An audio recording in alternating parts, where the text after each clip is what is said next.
Tebaliko mwena muwangalira kansobe mwasuze bulungi. Awo olunaku lwaleero mbaleetedde scholarship eri Canada. Eno scholarship eri fully funded era njagala mwena mugirabe until the end. So sigenda kubalwisa jangu wano ku Gogoyo oteekemu Audi Environmental Foundation Scholarship 2024.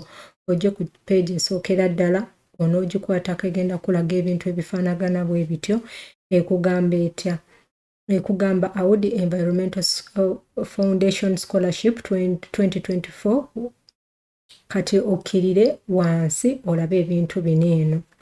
Era kyenjagala okulaga gwe nga gwe omuntu ogenda gikozesa otya. Abantu mwena ng'oli Uganda ng'oli mu bintu bya environment ntegeeza kinga ebintu bya agriculture, oyagala nnyo environment, toyagala kugirumya, eggwe atayagala kukozesa buveera, ebintu ebifaanagana bwe bityo. Abaana bali ku university ogenda kikola otya, ogenda kubigira otya, ebintu ebifaanagana bwe bityo. Gwe omuntu wenna abantu abali ku university muyinza otegeera kyentegeeza like environment ne bw'oba nga tokigira ng'oyagala nature, ng'oyagala okubeera nga todestroyinga nature, nature kye mu Luganda, nga toyagala environment nga onogamba abantu basudde ebiveeraveera biki nga gwe kikuwulikika bubi era olina okiwandiika nga gwe mugundi gy'obasaba oba okitegeera. Wano bakugamba wano eno Audi Environment Foundation is therefore collaborating with One Young World to offer scholarship to 15 inspiring young leaders to attend this year's One Young World Summit 2024 in Ontario, Canada. This scholarship is intended for young leaders driving change and tackling the environment. Ndowooza nkinyonnyodde omuntu yenna ng'okyagala oba okitegedde manya waliwo competition kubanga baagalako abantu bameka 15. So igwanda ndowooza osobola okubeeramu abantu 15. Mbagamba nti bw'obeera nga toyambiddwa nga nkyaliwo wano eno nga wendi nga togezezaako bintu byenkugamba sisuubira. Oyinza olaba nga abantu bali 15 but you might be one of those 15. Oyinza okulaba nti no bikino ekintu kiri bwe kitene bwe kitene, you don't know nti osobola okubeera mu bannamukisa abangu abo abasobola okugira. Kale katugendeko ku scholarship will receive. Omuntu yenna agize scholarship bakugamba waneno access to one the Young World Summit biki ogenda kugira hotel accommodation in Ontario between 16 to 21 September. Oba kitegede tukyalina obudde naye gwe nga kati applying now. Bakugamba participants at the pre-event by Audi EG ogenda ku foundation on 17th September. Bakugamba wano please note that ability to participate in the pre-event is a criteria for accepting the scholarship place. Ndowooza ekyo mukitegedde. Mugenda sooka mwegezeemu then we mumaliriza ng'otuuse already Canada ogenda kweyongerayo paka okitegedde. Wano si yegenda okuba ng'esooka mugenda sooka mugiremu then mujja mala mulabe oba okitegedde nga 17 eyo then mulabe weeyongerayo oba teweeyongerayo oba okitegeera. Naye kati n'oba ng'oyingidde gwe kyofa kuyingira oba okitegedde kyofa kuyingira yingira okuyingira kwe kuzibu. Wano nga bakugamba the cost of travel to and from Ontario flight in economy gwabadde agala first class muganda wange nedda bagenda kuteekamu economy. Anyway ne bakugamba catering which includes breakfast, lunch and dinner bagenda kuwa buli kimu ekyokulya. Ne bagamba transport between the summit accommodation and the summit venue. Ndowooza ekyo mukitegeera. Kati criterias oba eligibility beetaaga emyaka ng'olina emyaka 18 paka ku myaka 3. Omuntu yenna ng'oli that age ng'osukka egyo emyaka bambi totawaana. Nationals ne bagamba nationals of all countries will be eligible to apply for this scholarship. Omuntu yenna ng'oli mu nationality kyoba oli waaki you are eligible, which means we are eligible. Evidence commitment to delivering post changes. Bibyawo sigenda bimala esala akola no video ebiri mpamu. Kati ogenda kola otya waneno byesomere. Ogenda kola otya wano ngate njagala balaga. Okay, genda wanene wali deadline ogirabye. Deadline eri application deadline 17th March 2024. Jangu wano gambe apply.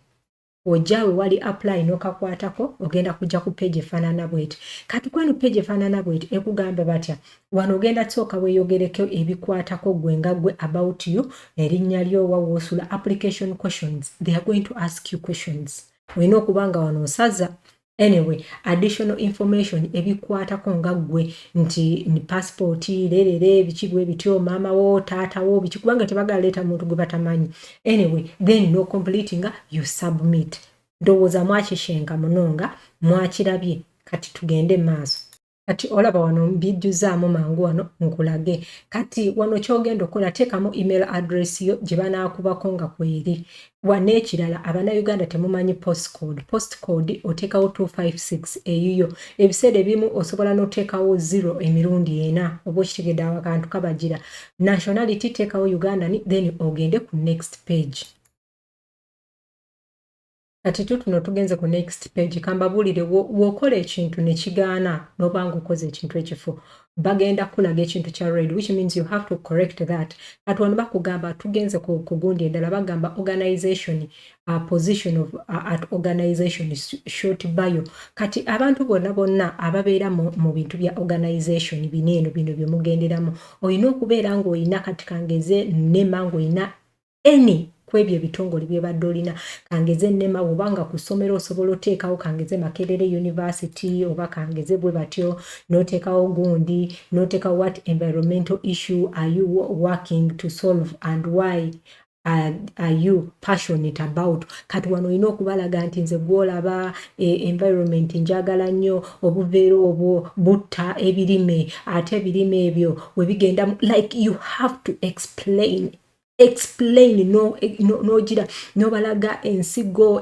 zifa ebintu bebito anyway sigenda kubimalayo no bagamba explain and describe how you are working to solve these issues nga gwero olina okubalaga nti nze bannange nkwata obusa bw'ente nembuteeka mu gundi nenkola bwenti nkwata ebiveera ebyo nembikwata nembyokya nafuna tanuuru wembijirira such that omukka ogugulemu like you have to explain n'olaga abantu it is not necessary nti birina okubeerayo but you have to explain more wano bagamba if possible give an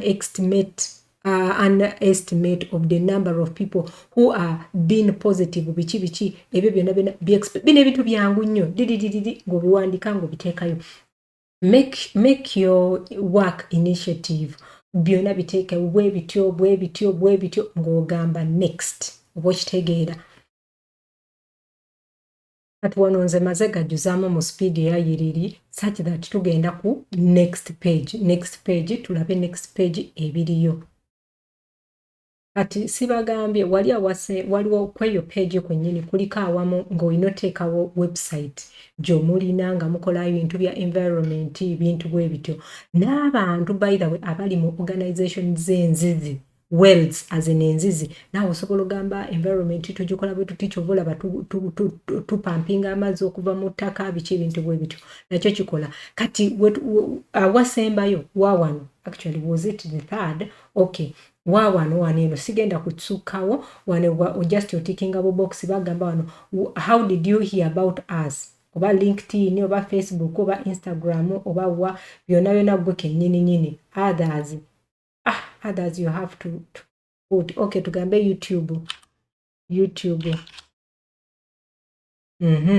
atugambe if you were nominated who nominated you for the scholarship if you were nominated who nominated you for the scholarship kategezaani if you were nominated who nominated you ekyo sikitegeera who nominated me it is these people who nominated me not myself kitegeera wanene era kyolina oteekawo oyinza okubeera nga wooli olina scholarship olina university gy'okolera oba ekitongole osobola okiteekawo oba si kyekyo n'otakiteekawo n'ojja wanene ogamba how do you like to be conducted by this gundi one young world n'oteekawo email oba telephone number then n'ojja wano n'ogamba register naye kati ate nze sigenda registeringa kubanga maani bino ebintu bya miwunyo bye mbadde nteekayo si byebyo so wano nze nga nze wengenda okukoma so mbaagala nnyo mukama bankuumire may God bless you ciao don't forget to subscribe like and comment